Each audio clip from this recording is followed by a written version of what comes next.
15 വയസ്സ് വരെ 20 വയസ്സ് വരെ 18 20 വയസ്സ് വരെ അന്തസ്സിൽ വളർത്തിക്കൊണ്ടുവന്ന വാപ്പ അല്ലേ? ജീവിക്കണ എന്തിനാ? കുഞ്ഞിന് വേണ്ടിയാ ജീവിക്കണത്. അങ്ങനെ പറയാം. ചെറുപ്പക്കാർ കല്യാണം കഴിക്കാത്തതുകൊണ്ട് ഇപ്പോൾ റൊമാൻറ്റിക് ആകുമ്പോൾ എന്ത് കുഞ്ഞ്, എനിക്കിപ്പോൾ കുഞ്ഞൊന്നും വേണ്ടെന്നൊക്കെ തോന്നും. അതൊക്കെ നീ പറയടോ, 2 കൊല്ലം കഴിഞ്ഞാൽ നിനക്കും തോന്നൊരു കുഞ്ഞുണ്ടാവുമ്പോഴാണ് ജീവിതത്തിലെ സന്തോഷം. ആ കുഞ്ഞിനെ പൊന്നുപോലെ വളർത്താൻ വാപ്പ ജീവിക്കുന്നത്. കുഞ്ഞിനെ കെട്ടിച്ചയക്കാൻ ഗൾഫിൽ പോയത് കുഞ്ഞിന് സ്വർണം വാങ്ങിച്ചു കൊടുക്കാൻ അല്ലേ? 15 18 വയസ്സാകുമ്പോ 20 വയസ്സാകുമ്പോ കുഞ്ഞിന് കല്യാണം കഴിച്ച് നല്ലൊരു പുതിയാപ്പിളക്ക് ഏൽപ്പിച്ചു കൊടുക്കണം. അതിനുവേണ്ടി ജീവിതം മുഴുവനും അധ്വാനിച്ച് ആ മക്കൾക്ക് വേണ്ടി ജീവിച്ച് എല്ലാം ത്യാഗം ചെയ്ത് ആ കുഞ്ഞിനെ യോജിച്ച ഒരു വരനെ അവർ കണ്ടെത്താൻ. അറേഞ്ച്ഡ് മാരേജ്, ഇതാണ് ഇസ്ലാമിന്റെ സിസ്റ്റം. നമുക്ക് പ്രേമ കല്യാണം പറ്റൂല, അറിയാലോ, പറ്റില്ല. അങ്ങനെ ഒരു വിവാഹം ഉമ്മയോ വാപ്പയോ തങ്ങളുടെ രക്തത്തിൽ ജനിച്ച കുഞ്ഞിന് വേണ്ടി ആണിനോ പെണ്ണിനോ വേണ്ടി കൊണ്ടുവരുമ്പോ ചെറുക്കൻ പറയും, എനിക്ക് മറ്റവരോട് ഇഷ്ടമാണ്. എന്താടോ നീ പറയുന്നത്? പെണ്ണ് പറയാ, എനിക്ക് പുതിയാപ്പിളെ വേണ്ട. ആരാണ് മോളെ നിന്നെ ഇത് പറയാൻ പഠിപ്പിച്ചത്? ആരാണ് നിന്റെ ഉസ്താദ്? ആരാണ്? അല്ലേ? പ്രൊഡ്യൂസർമാരുടെ കയ്യിൽ നിന്ന് ചോദിക്കുന്ന പണം കിട്ടാൻ വേണ്ടി ചോദിക്കുന്ന പൈസ ചോദിച്ചു വാങ്ങി കിട്ടാവുന്നത് മുഴുവനും വാങ്ങി ലക്ഷറിയായി ആഡംബരത്തിൽ ജീവിക്കുന്ന നടീനടന്മാർ, നമ്മുടെ കഥാനായകന്മാർ എഴുതി കൊടുക്കുന്ന സ്ക്രിപ്റ്റുകളാണ് അഭിനയിക്കുന്നത് അല്ലേ? സ്വന്തം മക്കളുടെ സ്വന്തം കുടുംബത്തിലോ അവരത് സമ്മതിക്കൂല. അവരുടെ സ്വന്തം ഭാര്യ അവരുടെ വീട്ടിലെ ഡ്രൈവറുടെ കൂടെ ഇറങ്ങിപ്പോകാൻ അവർ സമ്മതിക്കുന്നുണ്ടോ? ഇല്ല. പക്ഷെ ഇത് മുസ്ലിമീങ്ങളിലോ ഹിന്ദുവിലോ ക്രിസ്ത്യാനിയിലോ എന്ന വിഷയമല്ല. മനുഷ്യരിൽ ഇങ്ങനെ നടക്കണം. ഇത് കഥ പറഞ്ഞു കൊടുത്തത് ആരാണ്? ഈ കഥകൾ പ്രത്യക്ഷപ്പെട്ടത് എവിടെയാണ്? അല്ലേ? കല്യാണം കഴിഞ്ഞാൽ അന്ന് ഇറങ്ങിപ്പോവുക, എനിക്ക് പിന്നെ വേണ്ട. ആരാ നീ പഠിപ്പിച്ചത്? ആരാണ് മോളെ നിന്നെ ഈ വിഷയം നിന്നെ പഠിപ്പിച്ചത്? ആരാണ്? ജാതി ഏതോ മതമേതോ എനിക്ക് പ്രശ്നമല്ല, സ്നേഹമാണ്. എന്ത് സ്നേഹമാണ് കുട്ടി നീ പറയുന്നത്?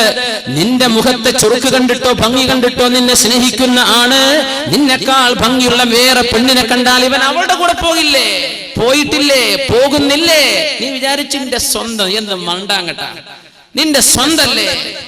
അല്ലാഹു ഹലാലാക്കിയത് നിക്കാഹിലൂടെ, വൈവാഹിക ജീവിതത്തിലൂടെ. നിങ്ങൾ അല്ലാഹു തആല മനുഷ്യ ജീവിതത്തിലെ വളരെ ഇന്റിമേറ്റ് റിലേഷൻഷിപ്പാണ് ഒരു ഭാര്യയോ ഭർത്താവോ തമ്മിലുള്ള ശാരീരിക ബന്ധം എന്ന് പറയുന്നത്. അൾട്ടിമേറ്റ് ഇന്റിമസി അവിടെ വേണം. അങ്ങനെ ഒരു ബന്ധം നടക്കണമെങ്കിൽ അല്ലാഹുവിന്റെ നാമം ഉച്ചരിച്ച് അൻകഹതുക വസവ്വജ്തുക, എന്റെ പെണ്ണിനെ അല്ലാഹനെ മുൻനിർത്തി ഞാൻ നിനക്ക് നിക്കാഹ് ചെയ്തു തരുന്നു, പൊരുത്തപ്പെട്ടു തരുന്നു.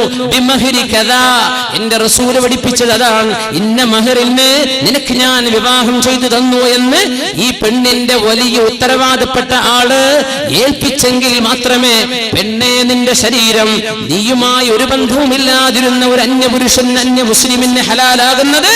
ഹലാലായ അല്ലാഹു പുണ്യമാക്കിയ നിക്കാഹിലൂടെയല്ലേ? ആ നിക്കാഹിലൂടെ നീ സ്വീകരിക്കേണ്ടതിന് പകരം നീ ഒളിച്ചോടിയിട്ട്, എന്തായി ഒളിച്ചോട്ടെന്ന് പറഞ്ഞ നിന്റെ കയ്യിലെ കാശ് കഴിഞ്ഞാൽ നിന്നെ ഇട്ടവൻ ഓടില്ലേ? ഇവിടുന്ന് നേരെ വിടും ബാംഗ്ലൂർ, ബാംഗ്ലൂരിൽ നിന്ന് വിടും ബാംഗ്ലൂരിൽ നിന്ന് പിന്നെ അടുത്ത സ്റ്റോപ്പ് ഡൽഹി ആയിരിക്കും, അല്ലെ ബോംബെ. കയ്യിലെ സ്വർണ്ണൊക്കെ തീർന്നല്ലേ? നിന്റെ വാപ്പ കഷ്ടപ്പെട്ട് അധ്വാനിച്ചുണ്ടാക്കിയ സ്വർണ്ണമാലകൾ കിട്ടിയ കാശിന് ബിദറാഹിമ ബഖ്സിൻ ജിനാ ബിബിദാഅത്തിൻ മുസ്ജാഹ് ഫഔഫി ലനൽ കൈല വതസദ്ദഖ് അലൈനാ ഇന്നാ നറാക മിനൽ മുഹ്സിനീൻ. ജോലിക്കാരോട് പോയി പറയണ വാക്കാത്. പിന്നെ ഈ മാലക്ക് എത്ര തരാൻ പറ്റൂ? തന്നേക്ക്.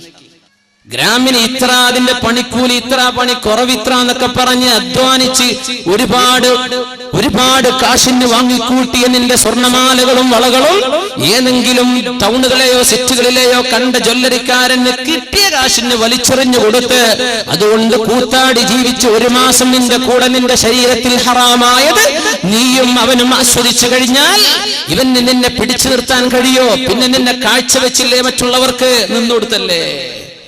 പെണ്ണേ, അൽ-ഈമാനു സിർബാലുൻ യുസർബിലുഹുല്ലാഹ്. ഈമാൻ എന്ന് പറയുന്നത് ഒരു മനുഷ്യന്റെ ശരീരത്തിലേക്ക് അല്ലാഹു ചാർത്തി കൊടുക്കുന്ന വസ്ത്രമാണ്. ലാ യസ്നി സാനി ഹീന യസ്നി വഹുവ മുഅ്മിനുൻ. ഒരു വിശ്വാസിയും വ്യഭിചരിക്കുകയാണെങ്കിൽ അവന്റെ കൂടെ ഈമാൻ ഇല്ലെന്ന് റസൂലുള്ളാഹി സ്വല്ലല്ലാഹു അലൈഹി വസല്ലം. വയസ്രിഖു ഹീന യസ്രിഖു വഹുവ മുഅ്മിൻ. നീ മോഷണം ചെയ്യുന്നതോ കണ്ടവന്റെ പൈസ കൊണ്ടുപോകുന്നതോ പുട്ടടിക്കുന്നതോ നീ ചെയ്യുന്ന നേരത്ത് നിന്റെ കൂടെ ഈമാനില്ലെന്ന് അല്ലാഹു ഈമാനിനെ ഉയർത്തിക്കളഞ്ഞു. ഈമാൻ ഉയർത്തിക്കളഞ്ഞാൽ അവിശ്വാസികൾക്ക് കൊടുക്കുന്നത് എന്താ? നാറു ജഹന്നം, നരകമാണ്, തീയാണ്. യിലേക്കാണ് നിന്റെ പോക്ക്.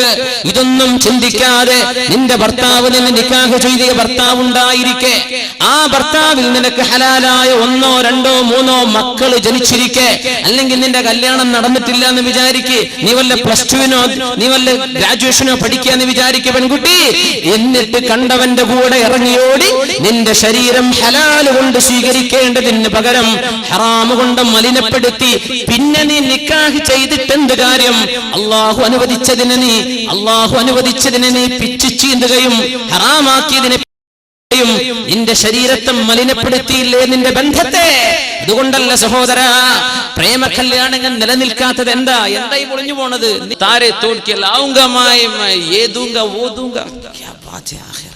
ഇതൊക്കെ പറയും പ്രേമുണ്ടാകുമ്പോൾ എന്തൊക്കെയാ പറയും ചെറുപ്പക്കാർ. ഭയങ്കര റൊമാൻറ്റിക്കാണ്. ഷേക്സ്പിയറുടെ നോവലോ മറ്റ് നാടകങ്ങളൊക്കെ വായിക്കുന്ന കുട്ടികളൊക്കെ ഭയങ്കര റൊമാൻറ്റിക് ആയി പോകും. ഈ ലിറ്ററേച്ചർ പഠിക്കുന്നത് ഭയങ്കര ഒരു പ്രശ്നം. ഈ ലിറ്ററേച്ചർ എന്നൊക്കെ പറഞ്ഞത് Malayalam, let it be English, Malayalam, any language, അതിന്റെ ഇതിവൃത്തം എന്ന് പറഞ്ഞാൽ തോന്നിവാസങ്ങളായിരിക്കും. പിന്നെ ഈ സാഹിത്യകാരന്മാർ എഴുതി വിടുന്നത് ഉള്ളിൻ്റെ ഉള്ളിലേക്ക് ഈ വികാരങ്ങൾ ഇതൊക്കെ അങ്ങോട്ട് എഴുതിയിട്ടങ്ങ് വിടാനേ പറ്റുള്ളൂ. ഷേക്സ്പിയറൊക്കെ കുറേ എഴുതി പല തോന്നിവാസങ്ങളും. നമ്മൾ ഭയങ്കര ലിറ്ററേച്ചർ എന്ന് പറഞ്ഞ് സെലിബ്രേറ്റ് ചെയ്തുകൊണ്ടിരിക്കുക അല്ലേ? എന്നിട്ട് അങ്ങോട്ട് പറയാ, എനിക്ക് നീ വിളിച്ചാ ഞാൻ വരും. ആരുടെ കൂടെയാണ് നീ പോകേണ്ടത് മോളെ? ആരുടെ കൂടെ പോണം? നിന്നെ നിക്കാഹ് ചെയ്ത് നിന്റെ ഭർത്താവിന്റെ കൂടല്ലേ പോകാൻ പാടുള്ളൂ. ചെറുപ്പക്കാരാ, നിന്റെ ജീവിതത്തിലേക്ക് അള്ളാഹുവിന്റെ നാമം ഉച്ചരിച്ചു വരുന്ന പെണ്ണല്ലേ നിനക്ക് അനുവദിക്കപ്പെടൂ. ഏതെങ്കിലും ഒരു പെണ്ണ് നിന്റെ കൂടെ നിന്ന് തന്നാൽ പോലും വലിമൻ ഖാഫ മഖാമ റബ്ബിഹി വനഹൻ നഫ്സ അനിൽ ഹവാ ഫഇന്നൽ ജന്നത ഹിയൽ മഅവാ. അങ്ങനെ തോന്നിവാസത്തിന് തന്നെ വിളിക്കുന്ന പെണ്ണിനോടോ ആണിനോടോ ഞാൻ ഇതിനിൽ മോളെ ഞാനും നീയും മുസ്ലിമല്ലേ, നമുക്ക് അല്ലാഹുവിന്റെ സ്വർഗത്തിൽ പോവണ്ടയോ എന്ന് തിരിച്ചവൾക്കൊരു മെസ്സേജ് കൊടുക്കാൻ നിന്റെ വിരലുകൾക്ക് ആവതില്ലല്ലേ? അല്ലേ?